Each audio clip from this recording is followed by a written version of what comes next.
কেউ উপকার করলো, কেউ কি করলো, কেউ যদি আমাদের উপকার করে তাহলে আমরা তাকে কি বলবো? মনে করো যে তোমাকে কেউ এক গ্লাস পানি এনে দিল, তুমি পানি খাবে, তোমাকে পানি এনে দিল, উজু করার জন্য এক বদনা এক লোটা পানি দিল, আর কোনো কাজে তোমার সাহায্য করলো, উপকার করলো, হ্যাঁ, তাহলে আমরা তাকে কি বলবো?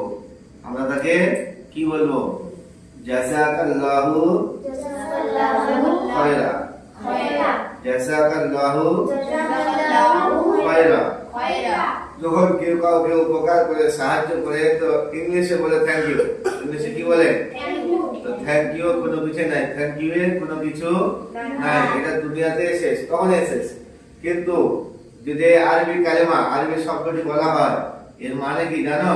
জাযাকাল্লাহু খায়রা এর মানে হলো, এর অর্থ হচ্ছে আল্লাহ আপনাকে উত্তম পুরস্কার দান করুক। সুবহানাল্লাহ। যেমন আপনি আমার সাহায্য করলেন, আল্লাহ আপনাকে এর থেকে আরো উত্তম পুরস্কার দান করুক। যেটা দুনিয়া এবং আখিরাত দুটার সাথে সম্পর্ক, দুটার সাথে সম্পর্ক।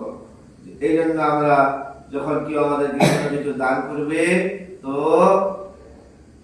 কেউ উপকার করবে, তো আমরা কোরআন মাজিদে এমন একটা সূরা আছে যে সূরাটির প্রতিটি আয়াতের শেষে র আছে, প্রতিটি আয়াতের শেষে র আছে। র কি আছে?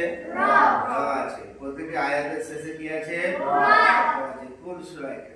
কোনটা সূরার নাম কি জানা আছে? হ্যাঁ, কুরআনুল কারীমের একটি সূরা আছে যে সূরাটির প্রতিটি আয়াতের শেষে কি আছে? র আছে। সেই সূরাটি কোন সূরা? সেই সূরাটি হচ্ছে সূরায়ে কাউসার। কোন সূরা? সূরায়ে কাউসার। ইন্না আ'তাইনাকাল কাউসার ফাসল্লি লিরাব্বিকা ওয়ানহার ইন্না শানিআকা হুয়াল আবতার। তো সব আয়াতের শেষে কি আছে? র আছে।